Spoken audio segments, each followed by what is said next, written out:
Sini ditanya nggak menghormati tuan rumah.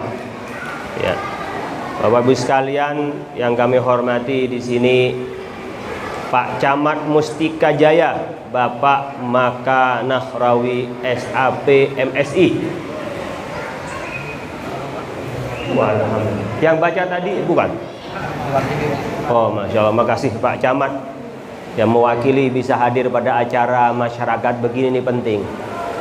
Jadi kalau Pak Camatnya datang atau yang mewakili, insya Allah nanti cepat guyup masyarakat dengan pemerintahnya. Karena acara Isra Mi'raj begini ini bukan hanya soal peringatannya, tapi ketemu-ketemunya. Apalagi ada makan-makannya. Ini udah siapin makan-makan belum? Sudah? Oke. Tidak wajib ada makan-makan. Yang wajib ada makan-makan kalau maulidan. Ini namanya peringatan, bukan maulidan. Apa bedanya maulidan dengan Isra Mi'raj?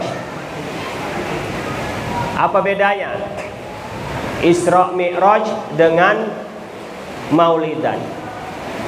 Kalau maulidan itu merayakan, haflah. Tapi kalau Isra Mi'raj itu zikra, peringatan. Kalau maulidan itu mengungkapkan kegembiraan atas lahirnya Nabi besar Muhammad sallallahu alaihi wasallam. Sementara Isra Mi'raj adalah memperingati tentang kejadian yang luar biasa di luar nalar manusia. Kita harus ingat ada kejadian di atas kekuasaan yang kita pikirkan, ada kekuasaan Allah Subhanahu wa ta'ala. Maka disebut dengan zikra. Jadi nggak ada makan-makan nggak apa-apa. Tapi kalau maulidan tidak ada makan-makannya, itu batal maulidannya. Tapi kalau Isra Mi'raj nggak apa-apa, yang penting ada kue-kuenya. Yang kami hormati Pak Lurah Mustika Sari, Bapak Aditya Fajar Kurniawan SE. Masya Allah, makasih Pak Lurah hadirnya. Malam minggu Pak Lurah tuh nggak ada istirahatnya. Ya, acara dari masyarakat ke masyarakat. Mudah-mudahan diberi kesehatan oleh Allah Subhanahu wa ta'ala. Kita semua diberi kesehatan. Karena saya pun kiainya ini udah sedang kurang sehat ini. Sempat kepikiran nggak datang malam ini. Cuman saya kepikiran kalau nggak datang betapa gagalnya panitia ini. Acara sebesar ini penceramahnya tidak datang, besok bisa dipecat jadi panitia lagi. Benar, saya itu berpikir udah nggak mau datang. Tapi gimana menggagalkan pada masyarakat begini? Kalau menggagalkan acara-acara dengan pemerintah itu gampang, di WA saya nggak bisa, gampang. Tapi kalau acara masyarakat sudah ditunggu-tunggu begini, waktunya nggak datang, itu pasti didoain yang enggak itu. Ini sudah menggagalkan acaranya rakyat dan masyarakat ya. Itu Pak Lurah. Jadi Pak Lurah meskipun capek itu kenapa sehat? Karena ada doa dari masyarakat. Ya, mudah-mudahan oleh Allah Subhanahu wa ta'ala dilindungi, diberi kesehatan kepada kita semua. Saya itu 2 hari Pak Lurah nggak bisa bangun. Jadi pas mau berangkat ke sini pas bisa bangun. Wallahu a'lam ya. Ya memang tadi mutar dari Cikarang juga. Putar ke sini dari sore. Padahal dari kemarin itu hilang suara saya. Padahal modal saya itu suara. Jadi kalau hilang suara, hilanglah modal saya gitu. Yang kami hormati, ini Ibu RR Sri Setianingrum Esos. Nih, ibu di sana nggak kelihatan ibunya. Yang kami hormati Pak Yuda Richard Andayani, Pak Yuda, Bapak Robin Syah, Bapak Patria Aditya. Ini ada Bapak Saironi. Saya pikir Pak Sahroni ada di sini. Hampir salah baca saya. Ya. Bagus sekalian, ini ada juga dari Kapol Subsektor Ibda Ike Andriani.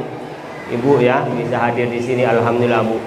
Jadi jangan sampai polisi itu yang menakutkan. Polisi itu adalah pengayom masyarakat.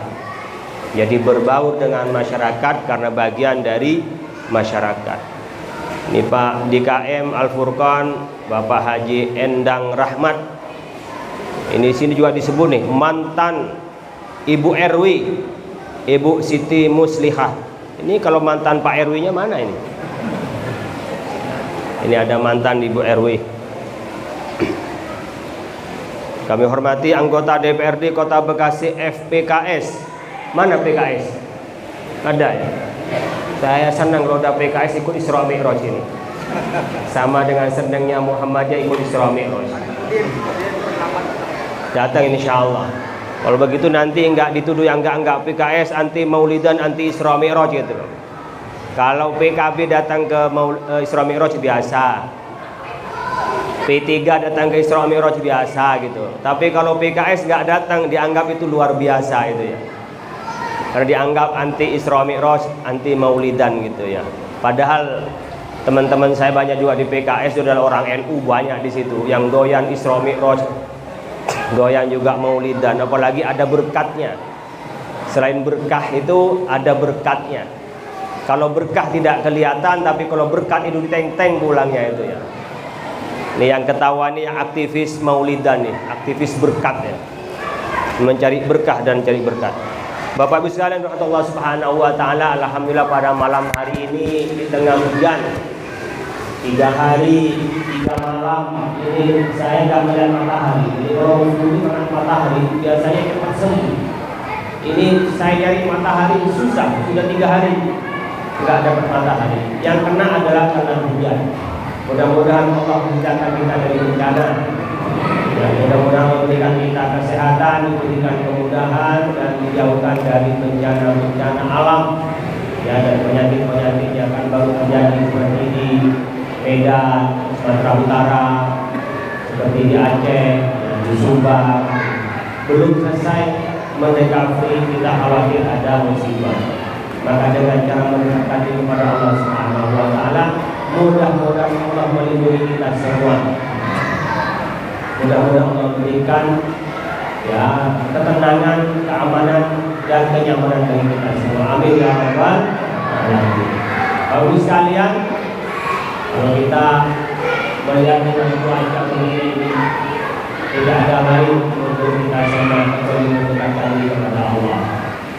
Apa amalan yang paling mudah untuk kita lepas dari kecemasan dan lepas dari musibah?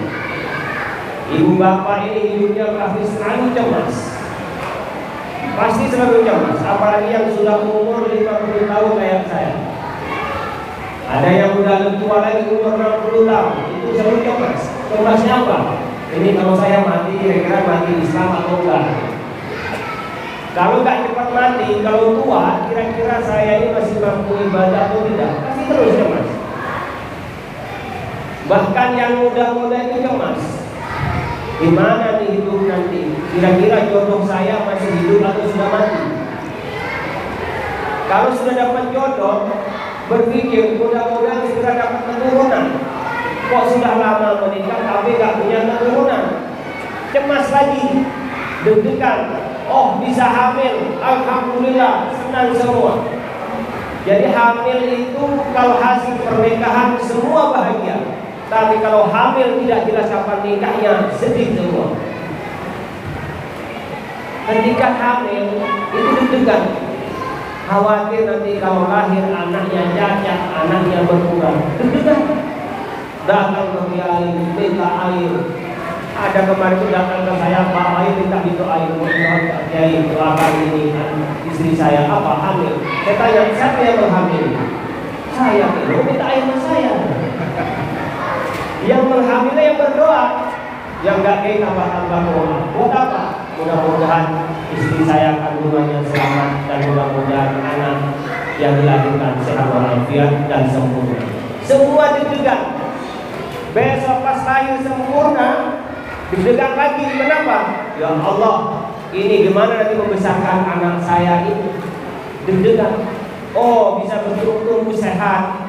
Tumbuh sehat masuk SD. Alhamdulillah anak saya sehat masuk SD. Lulus SD senang, sedih lagi setelah itu SMP, mau SMP di mana? Masuk SMP senang, pas lulus sedih lagi, mau SMA di mana? SMA selesai senang, sedih lagi, kira-kira perguruan tingginya di mana? Oh, dapat di UI, dapat di ITB, wah unggulan, senang, anak saya kuliah di UI. Pas lulus, alhamdulillah lulus, sedih lagi, ini mau kerja di mana? Setelah dapat pekerjaan, alhamdulillah anak saya diterima di pekerjaan di mana? ASN, terima bisa bekerja di Pemda dan seterusnya. Tapi satu mikir lagi, kira-kira jodohnya siapa? Dapat jodoh, udah dapat jodoh, dapat lagi, sedih lagi, nanti hidup saya kira-kira sempurna nggak lahirnya? Nggak pernah berhenti. Maka kalau kita berpikir dengan otak manusia, kita selalu cemas dan selalu deg-degan. Gimana caranya? Serahkan kepada Allah Subhanahu. Nah, Isra Mi'raj inilah memperingati cara berpikir kita untuk menghilangkan kecemasan, untuk menghilangkan bertuhan kepada akal, untuk menghilangkan apa-apa itu yang berpikir hanya sebatas kemampuan kita. Ada kekuasaan di atas semua itu, ada kekuasaan Allah Subhanahu wa ta'ala. Maka di awalnya dimulai dengan Subhanalladzi asra bi'abdihi, Maha suci Allah at-tanzih, mensucikan Allah an-naqsin dari seluruh kekurangan. Kenapa? Karena ini akan bercerita dengan sesuatu yang di luar nalar manusia. Kalau pakai akal manusia tidak akan pernah percaya Isra. Saya mau beriman, kalau itu masuk akal, gak akan pernah beriman. Kenapa? Karena akal lebih kecil daripada agama. Sementara agama itu lebih besar daripada akal, nggak mungkin lebih besar masuk pada akal yang lebih kecil. Maka sebelum Allah bercerita, Allah mengungkapkan Subhanalladzi, Maha suci Allah. Jadi ibu bapak kadang-kadang berpikir, mana mungkin saya bisa berangkat haji. Nggak kepikiran. Kemarin itu saya didatengin oleh travel haji. Saya diminta untuk berangkat haji bareng dengan travelnya ini, karena dia akan memberangkatkan cukup banyak haji khusus hampir 1000. Jadi butuh tenaga banyak dan butuh yang memimpin. Saya bilang saya nggak bisa berangkat haji, karena insya Allah saya jadi petugas haji saja. Tolong carikan ustazah yang bisa membimbing. Boleh nggak yang belum pernah berangkat haji? Karena kalau sudah berangkat, ngapain saya tawarin haji? Dia berangkatnya paling cuma cari uang untuk niat hajinya sedikit. Kenapa? Udah pernah haji, apalagi udah berkali-kali haji. Ketika jadi petugas haji atau jadi pemimpin travel, mikirnya mungkin lebih banyak adalah ini bayarannya berapa daripada ibadah. Saya tawarkan, boleh nggak dia ustazah? Saya yakin ngerti bab haji, tapi belum pernah haji. Boleh Ustaz. Saya teleponlah orang yang di kampung saya, bukan di Jakarta, di kampung. Apa sudah saya telepon? Saya minta tolong ustazah. Minta tolong apa Kiai? Bisa nggak nolong saya ustazah? Wah, kaget ya. Saya bisa nolong apa sama Kiai? Tolong, ini abahnya yang mau berangkat haji, butuh ustazah untuk memimpin haji. Masa Kiai? Saya nggak pernah haji. Pokoknya ustazah berangkat. Dia tuh nangis sampai 3 hari terseduh-seduh. Kenapa? Nggak pernah kebayang kalau dia mau berangkat haji. Bisa bayangkan, nggak pernah kepikiran berangkat haji, mungkin hanya doa. Kenapa saya pada saat itu ingat sama ustazah itu yang di kampung saya? Dan akhirnya insya Allah akan berangkat, udah ngurus paspor, akan membimbing. Ini baru manusia. Bagaimana dengan Allah yang menunjuk sendiri? Maka Allah menyebut Subhanalladzi asra. Sara yasri siroyatan. Sara itu artinya apa? Jalan tengah malam. Itu kalau safaroh perjalanan, tapi kalau saroh itu jalan tengah malam. Tapi ini bukan saro, tapi asro, dijalankan. Banyak orang yang nggak bisa memahami saro dengan asro. Asro itu dijalankan. Artinya apa? Dia nggak jalan, tapi Allah yang menjalankan. Kayak kita naik ke lantai 25, gimana kalau naik tangga 25? Itu jalan namanya.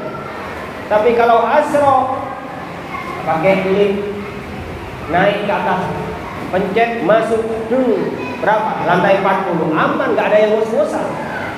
Coba yang naik tangga, sampai tangga 5, mungkin lantai 5, insya Allah udah gak kuat, udah ngos-ngosan.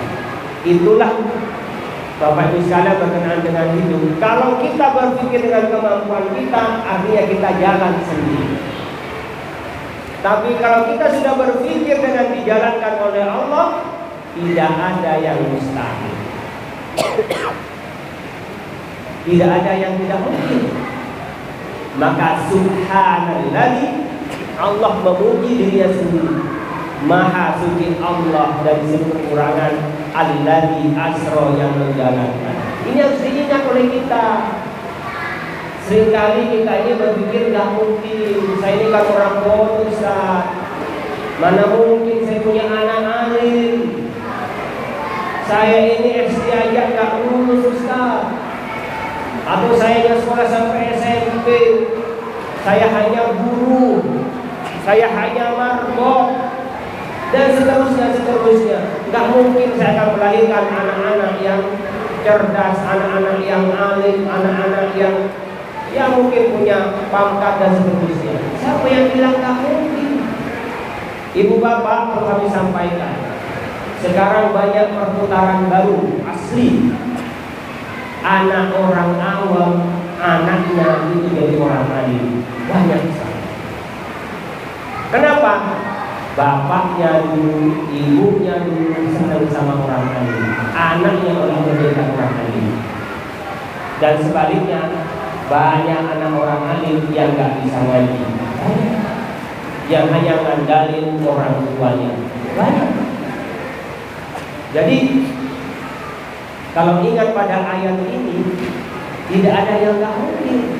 Saya ketemu orang yang mengajar di Inggris, di Oxford University. Apa? Di sini orang tuanya adalah jual nasi goreng, bukan kecil-kecil orang jual nasi goreng. Saya ketemu dengan orang yang kuliah di Jepang. Dulu orang tuanya di sini hanyalah marbot. Kemarin saya baca di TikTok.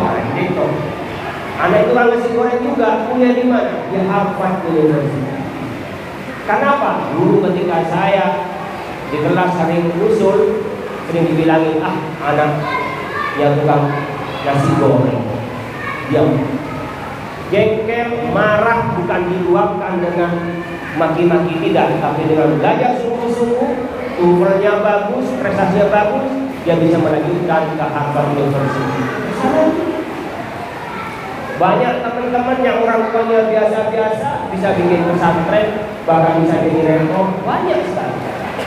Jadi ibu bapak sekalian, kalau berpikir dengan pikiran kita kadang-kadang tidak nyampe, tapi kalau disandarkan kepada kekuasaan Allah, semuanya bisa.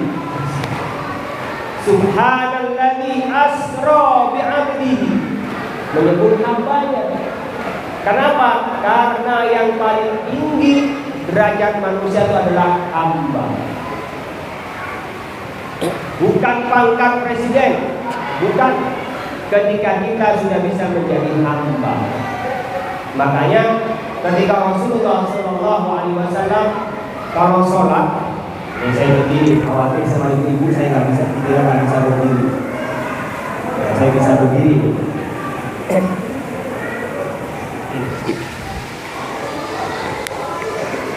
Nabi itu Bapak Ibu sekalian, kalau sholat sendiri itu lama. Nabi sholat malam itu biasanya 11 rakaat. Makanya sholat tarawih 11 rakaat menurut Muhammadiyah. Kenapa? Karena ngikutin sholat tarawih adalah sholat malam. Orang NU sholat tarawih 23 rakaat. Kenapa? Ngikutin ijtihadnya Sayyidina Umar. Nggak usah berantem, mau 11 rakaat silahkan, mau 23 silahkan. Jangan sampai kita berantem padahal sama-sama nggak sholat tarawih. Ya, bikin masjid ini susah banget. Ya, nyari sumbangan kemana-mana. Pas jadi berantem gara-gara sholat tarawih. Jangan sampai ibu bapak berantem gara-gara apa? Kunut subuh. Ini kadang-kadang imamnya Muhammadiyah nih, nggak jadi saya makmum ke masjid At-Taubah. Kenapa? Nggak ada kunutnya. Pas giliran imamnya orang NU Muhammadiyah, nggak jadi saya sholat. Kenapa? Karena ada kunutnya. Akhirnya masjid yang dibangun bersama dengan guyub hilang gara-gara kunut. Bahkan ada mungkin di masjid ini yang debat sampai jam 2 malam tentang kunut sunnah atau tidak sunnah. Pas pagi-pagi sama-sama tidak membaca kunut karena bangunnya kesiangan. Ini umat Islam ini seringkali yang salah-salah ibu bapak sekalian. Yang tidak penting diurus sepenting-pentingnya, yang penting tidak diurus sama sekali. Sementara masalah khilafiyah, persoalan lebih utama atau tidak lebih utama, atau persoalan sunnah. Sementara menjaga ukhuwah itu hukumnya adalah wajib. Yang wajib ditinggalkan demi masalah yang sunnah. Sudahlah ikut Imam Malik dan Imam Syafi'i. Ketika Imam Syafi'i makmum pada Imam Malik, nggak baca kunut, aman. Kenapa? Ikut imam. Ketika Imam Malik ikut Imam Syafi'i, baca kunut, baca kunut, ikut imam, gitu saja. Sama-sama ada dalilnya. Besok ini lagi. Besok insya Allah kita akan mulai Ramadan beda-beda. Muhammadiyah tanggal 18, mungkin NU dan pemerintah itu tanggal 19. Nah, lebarannya pun mungkin beda-beda.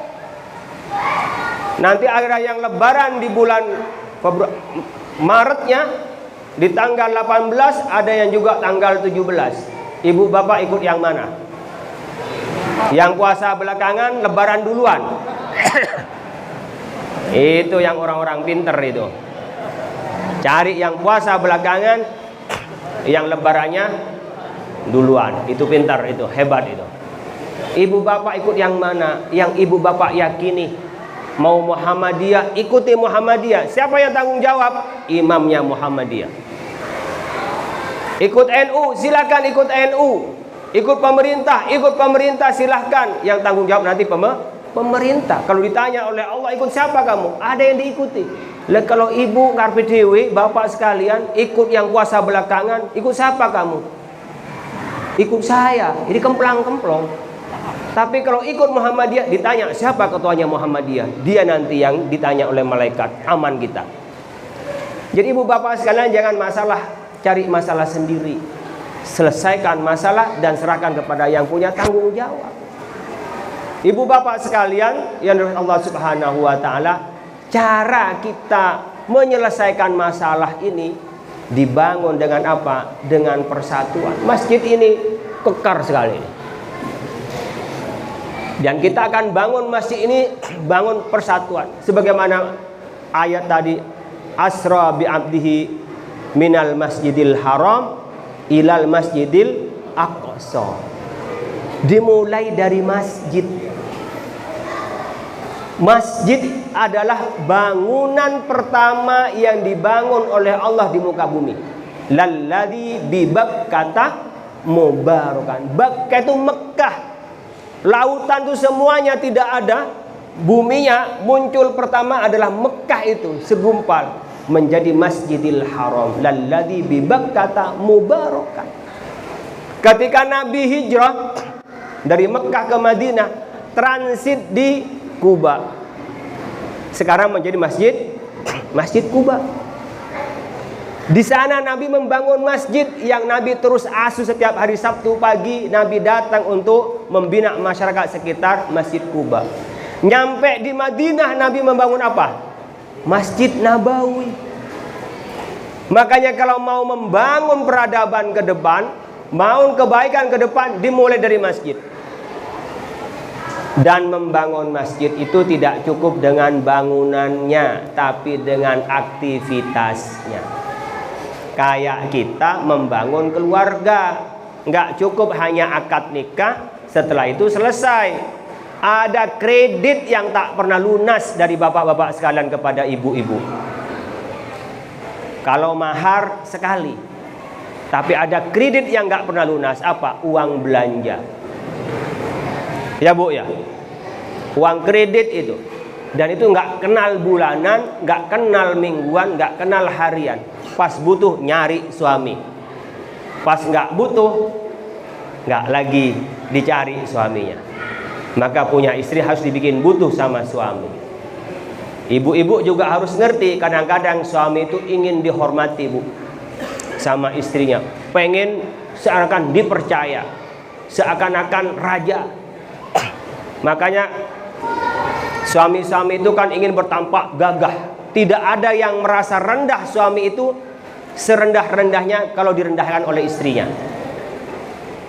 Coba orang yang sudah hebat gini ketika dikecilkan oleh istrinya langsung dia ciut. Saya punya teman profesor Pak, killer, hebat lah di UI itu. Kalau kepada mahasiswa itu paling killer.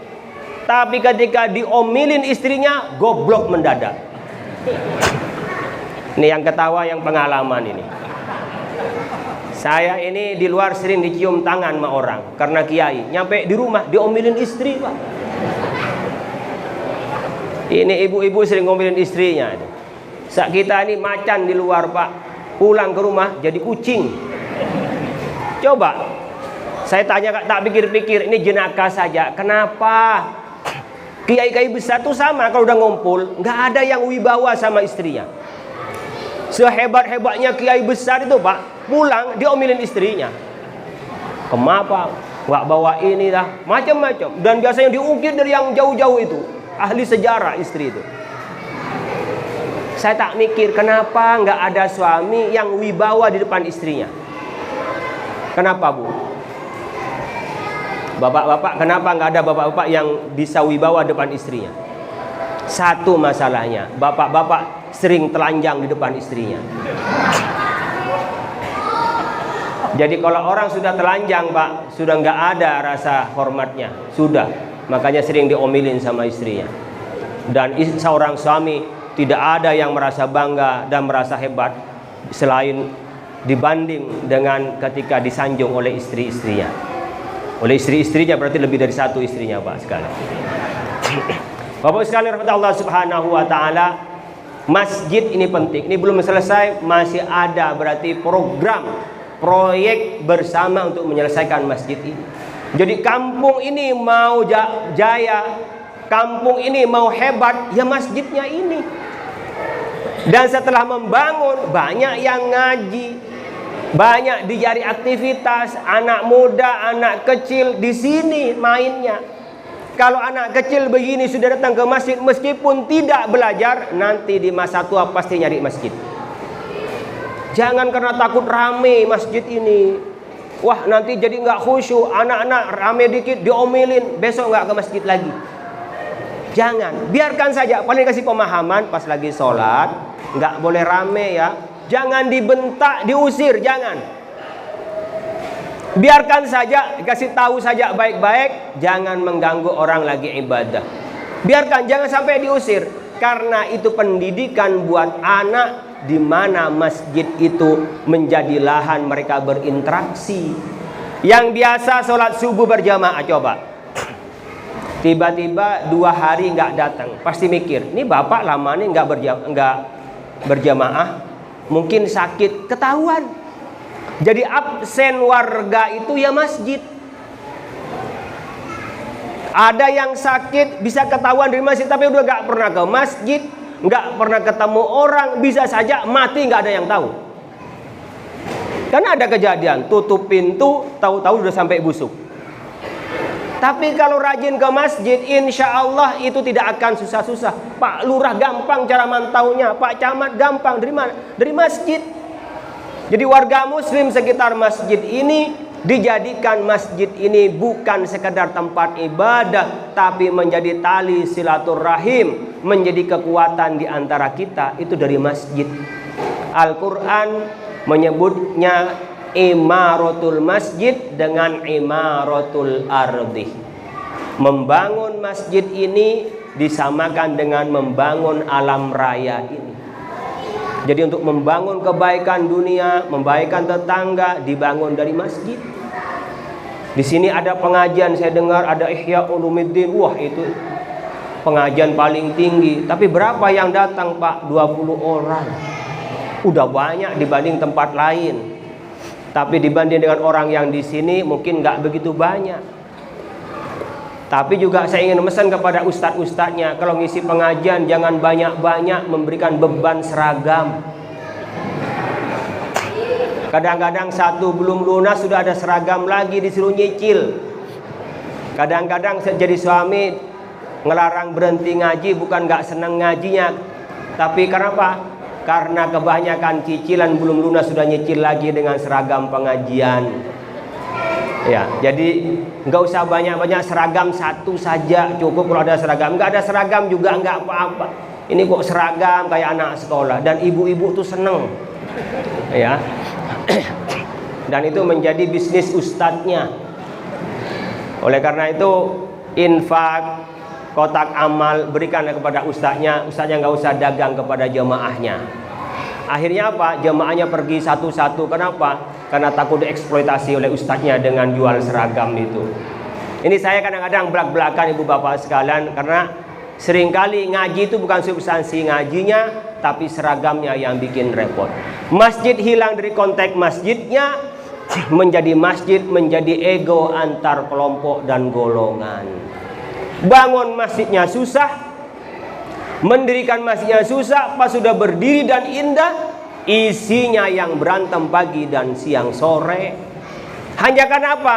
Perbedaan kunut, perbedaan tarawih, perbedaan tahlil, perbedaan maulidan. Gantian saja. Kalau di sini sangat plural.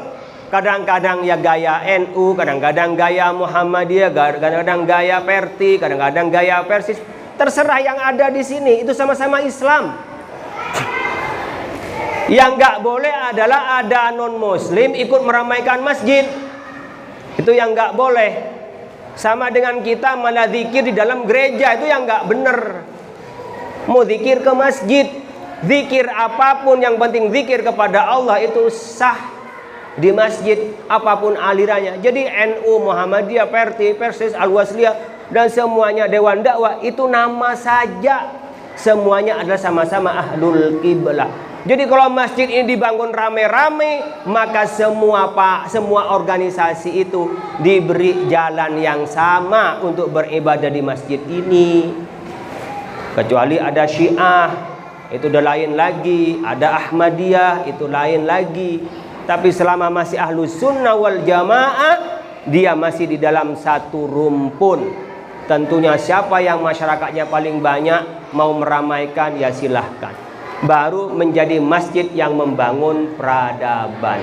Minal masjidil haram ilal masjidil aqsa alladzi barakna haulahu linuriyahu min ayatina. Allah berkahi, ini bukti agar kita ini tahu tentang kekuasaan Allah. Kalau tidak, selalu berpikir linear. Semuanya harus melalui tangga. Kadang-kadang ada lompatan. Ada orang yang ngumpulin per tahun, per bulan 1 juta, 2 juta, 3 juta. Ada yang sekali bisnis mendapat langsung 1 miliar. Ada. Itu lompatan. Kemudian ketika Rasulullah SAW mi'raj ke Sidratil Muntaha.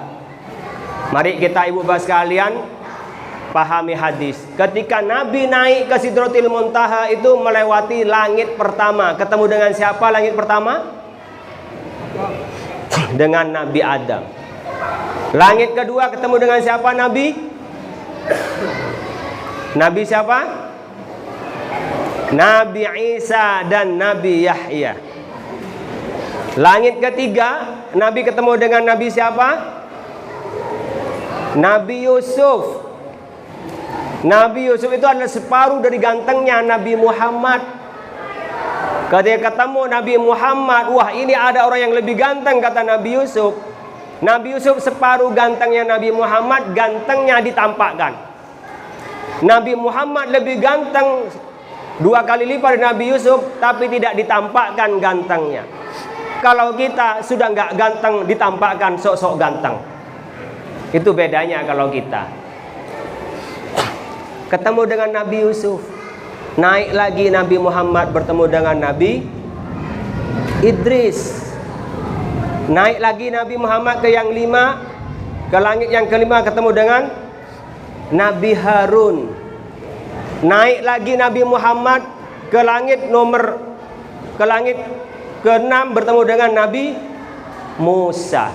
Naik lagi Nabi Muhammad ke langit ke-7 ketemu dengan Nabi Ibrahim alaihissalam. Ini hadis sahih Muslim, Bapak Ibu sekalian, bahwa Nabi bertemu dengan para nabi. Bahkan Nabi sebelum naik ke Sidratil Muntaha di Baitul Maqdis, sekarang Masjidil Aqsa, Nabi menjadi imam dari para anbiya saat itu. Dan Nabi berdialog dengan Nabi Adam, berdialog dengan Nabi Isa, berdialog dengan Nabi Yusuf, berdialog dengan Nabi Musa. Bahkan Nabi Muhammad ini ketika dapat kewajiban sholat 50 waktu, berdialog dengan Nabi Musa. Kenapa Nabi Musa? Nabi Musa ini adalah nabinya Bani Israel, yang mulai dulu sampai sekarang bikin pusing. Sekarang yang bikin pusing dunia ini siapa? Bani Israel, Pak. Zionis itu adalah pecahan dari Bani Israel. Yahudi tersendiri, Bani Israel Yahudi itu, Zionis pecahan tersendiri. Dari paham tentang dia menguasai Israel Raya, itu Zionis. Turunannya ke Amerika seperti Trump, yang ingin menguasai menjadi Amerika Raya, Pak. Maka Amerika Latin langsung dicaplok tuh, Pak. Venezuela itu sekarang udah mau nyerang ke Denmark, Pak. Mau nyerang kemana-mana. Itu Bani Israel. Siapa nabinya? Nabi Musa, yang ngelawan Fir'aun saat itu. Nabi Muhammad berkonsultasi tentang 50 waktu dengan Nabi Musa. Minta ringankan Nabi Muhammad, umatmu nggak bakalan kuat 50 waktu. Turun 45, 40, 35, 30, 25, 20, 15, 10, sampai pada 5 waktu. Tapi saya ingin tetap seperti 50 pahalanya. Dengan apa? Namanya barokah. Barokah itu apa? Ziyadatul khair. Ada orang yang nggak percaya barokah, ada orang yang terlalu percaya ke barokah. Tidak kerja apa-apa cari berkah. Ini keterlaluan. Berkah itu mengerjakan sesuatu lalu Allah tambah pahalanya. Seperti sholat. Ketika sholat sendirian pahalanya 1. Pas berjamaah pahalanya menjadi 27. Ketika kita puasa, malam hari kita doa dapat pahala tahajud. Pas Lailatul Qadar menjadi khairum min alfi syahr. Itu barokah. Ziyadatul khair. Orang nggak ngaji cari berkah biar alim. Dari mana dapatnya? Ngaji dulu, Allah mudahkan dengan ilmu-ilmu lainnya. Ini banyak yang salah.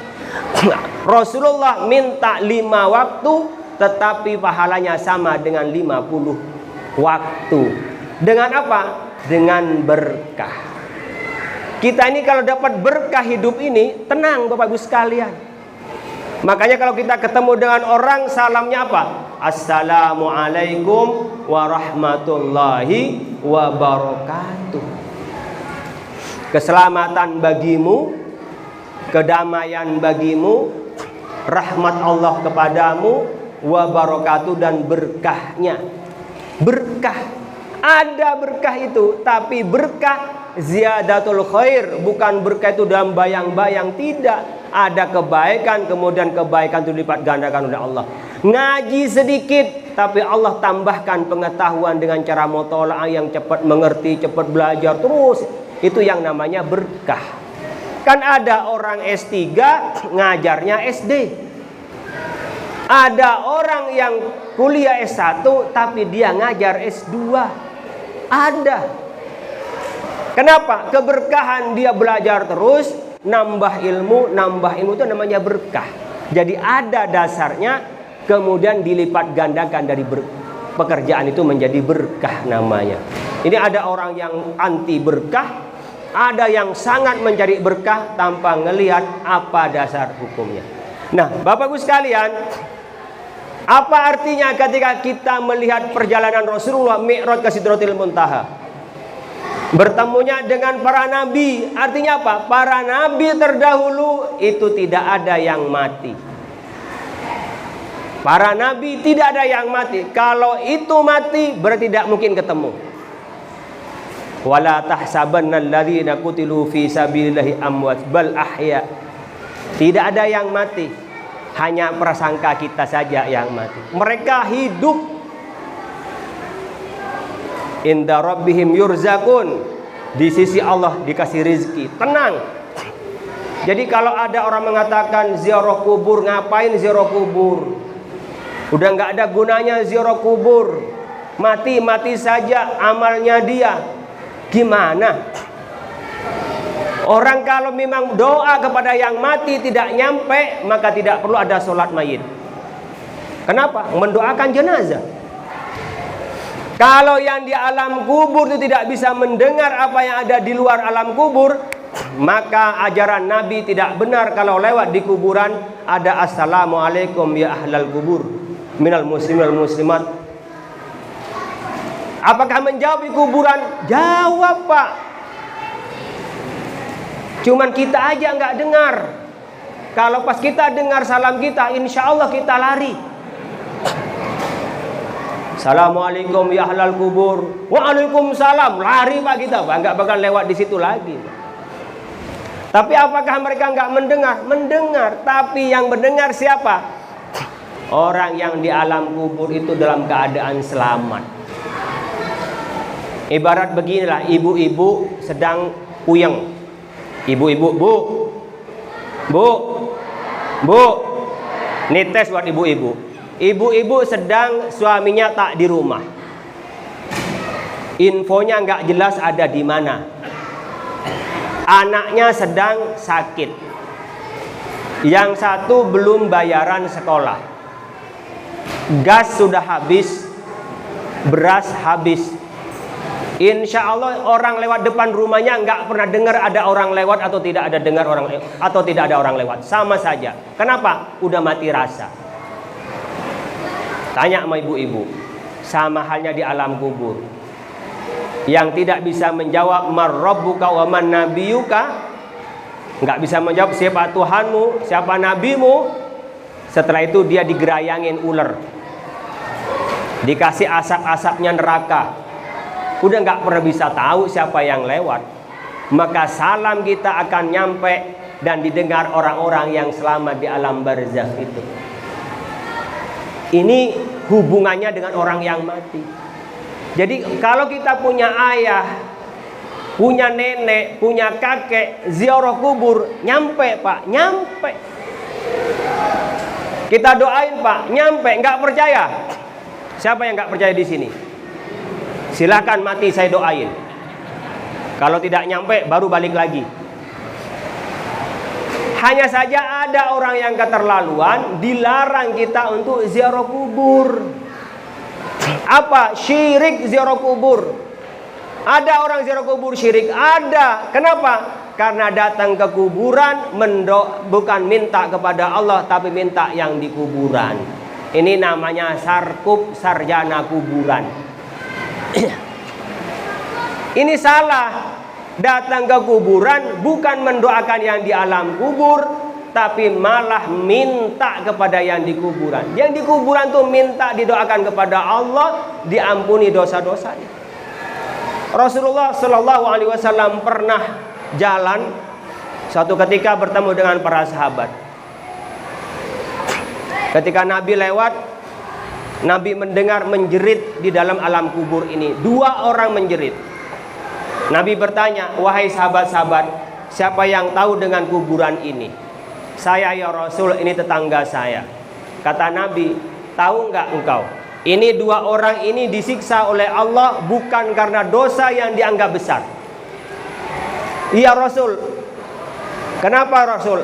Ini orang yang dua ini disiksa keras oleh Allah. Yang pertama adalah ahlun namimah, orang yang tukang ngadu domba. Satu diadu ke sana, satu disampaikan ke situ. Memang dia ngomong hal itu, tapi disampaikan ke temannya biar dia marah, dia ngadu domba. Yang kedua apa? Ketika ngencing dia nggak ditutupin. Ngencingnya berdiri, ngencingnya pinggir jalan. Itu yang disiksa oleh Allah. Oleh apa Nabi melakukannya? Nabi ngambil pelepah kurma, lalu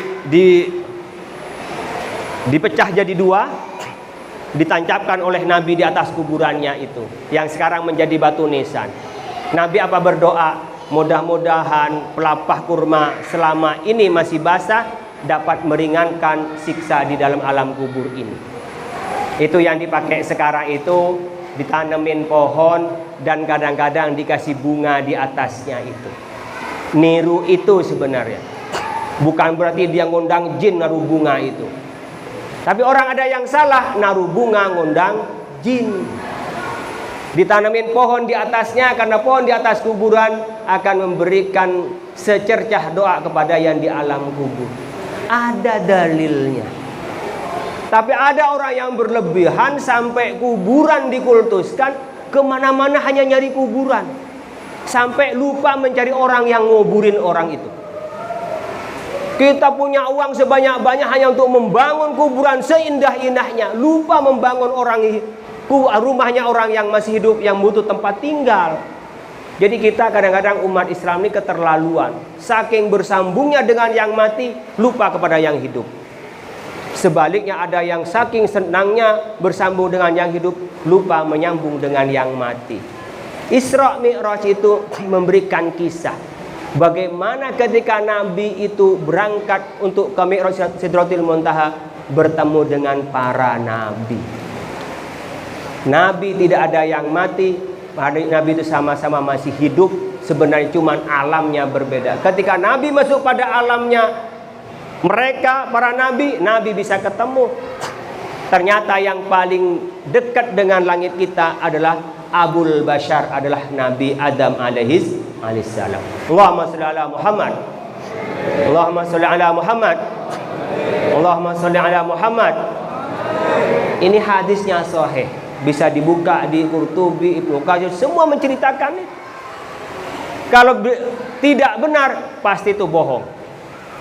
Berarti tafsirnya salah. Ini tafsir semua mengatakan benar, berarti memang ada hubungan. Oleh karena itu Bapak sekalian, di dalam hidup ini perlu bertalian dengan yang sudah mati. Saat yang bersamaan, kenapa Nabi Muhammad bertanya? Inilah pentingnya regenerasi. Dari orang yang lebih dulu pasti mempunyai pengalaman lebih banyak, maka yang baru bertanya kepada yang lama. Generasi muda jangan sok pintar sendiri, lupa pada yang tua. Tapi yang tua jangan selalu merasa pintar, yang muda belum bisa mengganti.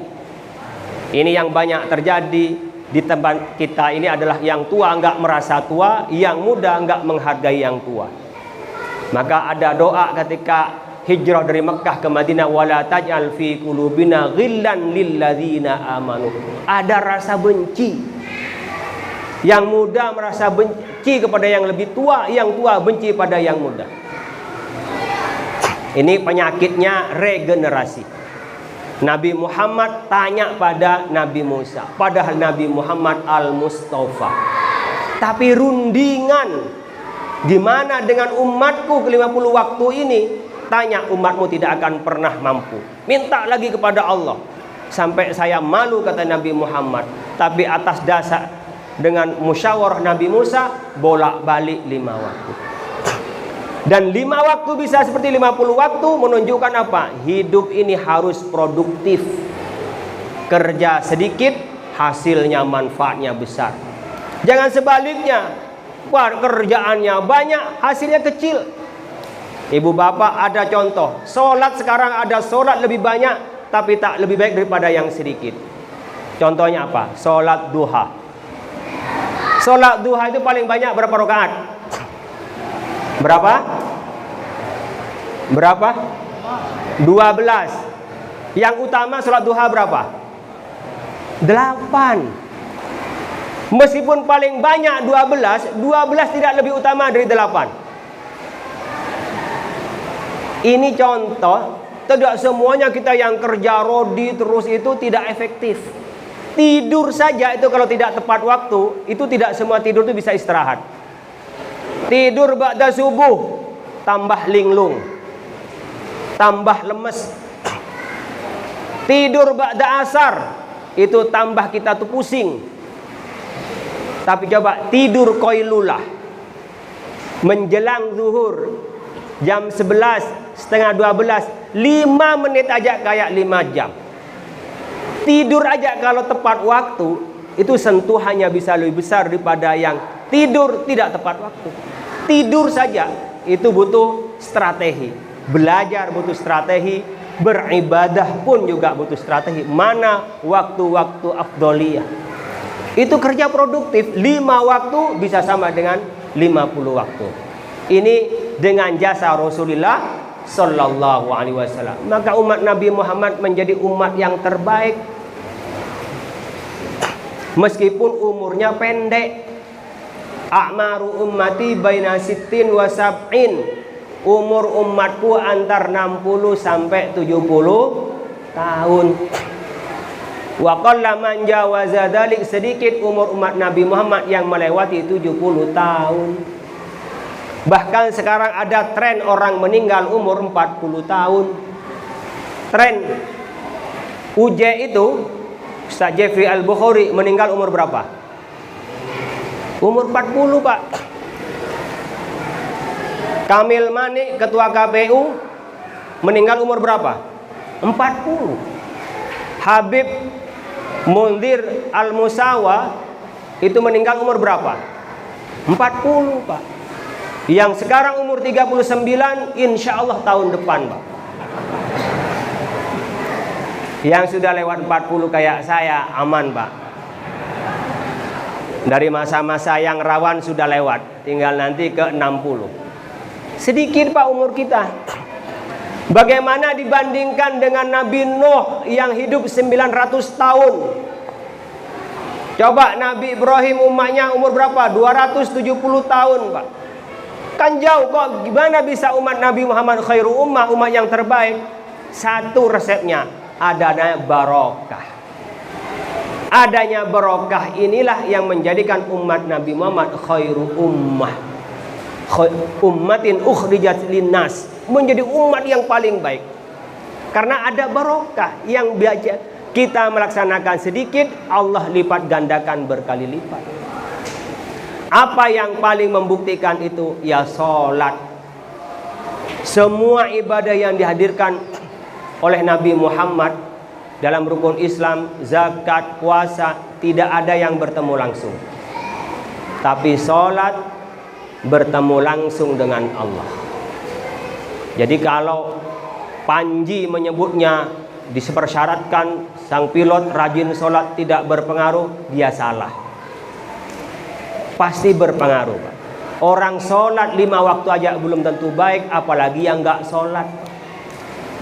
Di orang kalau sudah nggak sholat, tidak baiknya ukurannya bukan hanya manusia, tapi nilainya kepada Allah.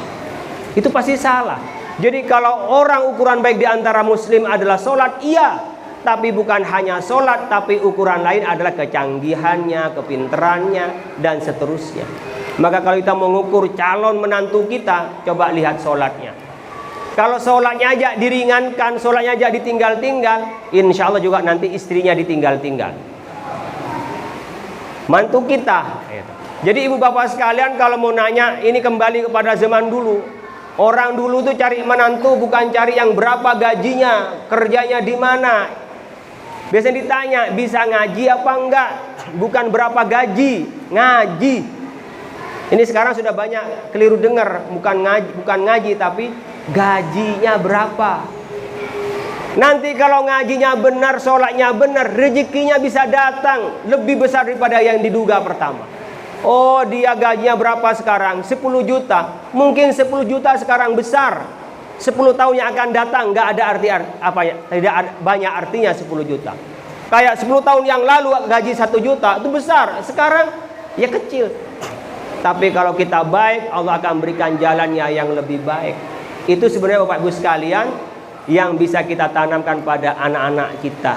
Bagaimana kita bisa meniru dengan Isra Mi'raj Rasulullah Sallallahu Alaihi Wasallam. Nabi Muhammad teladan kita, oleh Allah diberi kemudahan, diberikan sebuah kebaikan, pilihan yang terbaik, dan kita sebagai umatnya meniru tentang Isra Mi'raj Rasulullah Sallallahu Alaihi Wasallam.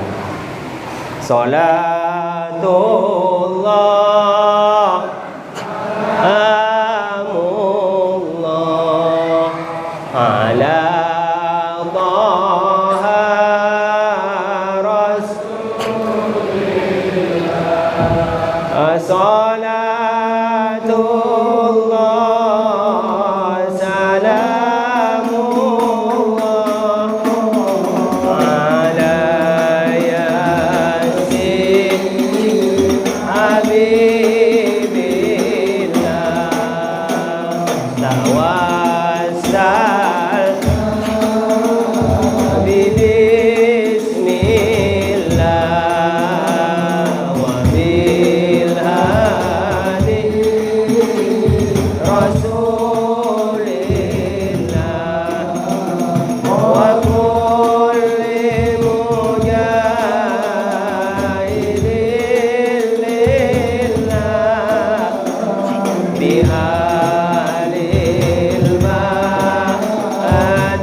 Bapak sekalian, pesan Isra Mi'raj itu jangan pernah dalam diri kita berbicara tidak mungkin.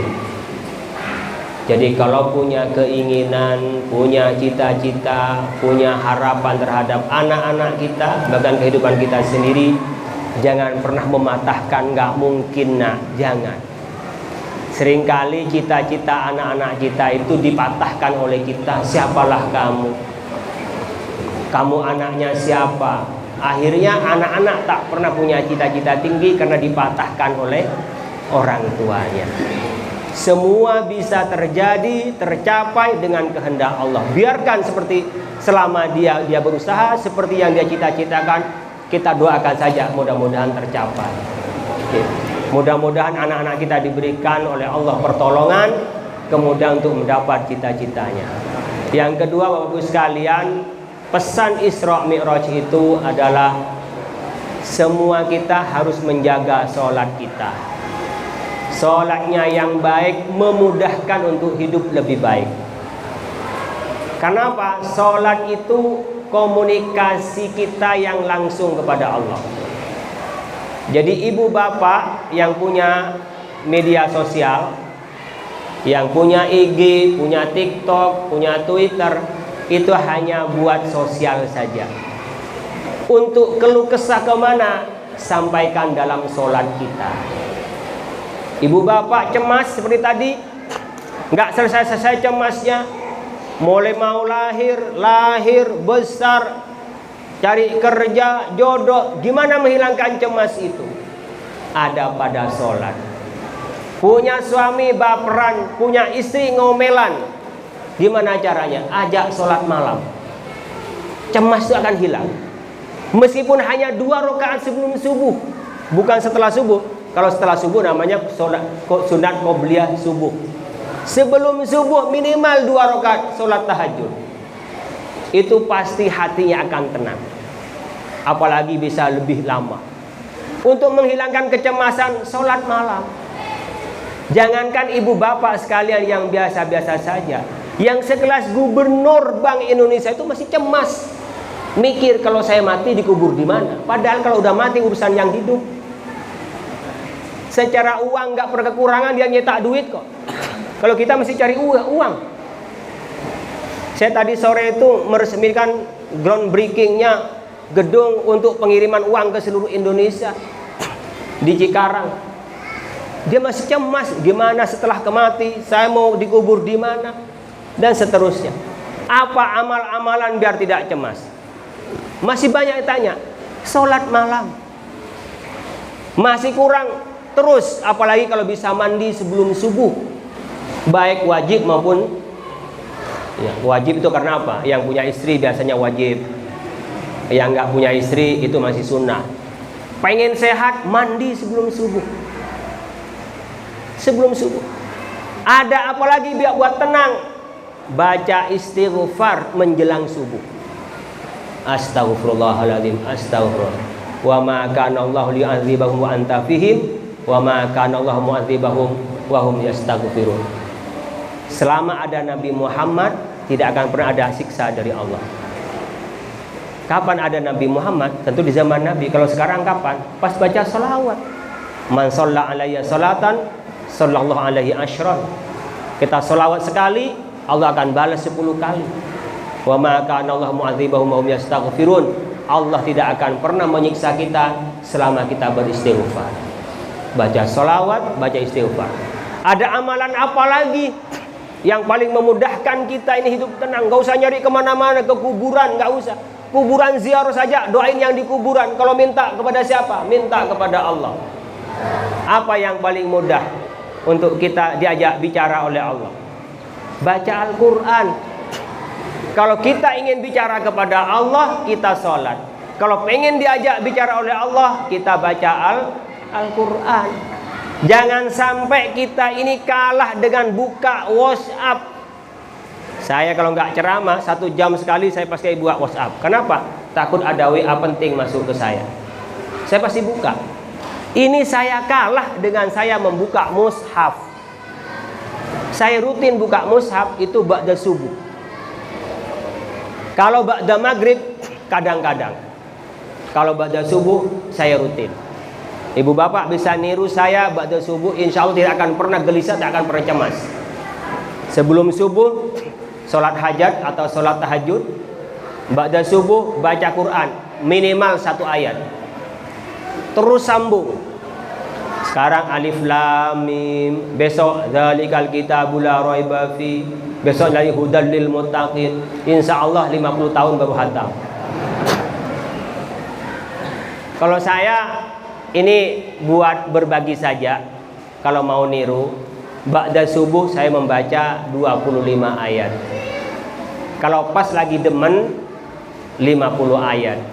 Pas lagi demen 75 ayat. Pas lagi demen 100 ayat. Kalau Al-Baqarah itu cuma 110 ayat.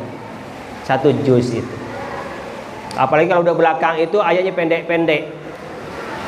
Kalau rutin ba'da maghrib dan ba'da isya 25 ayat, paling lama 3 bulan sudah khatam.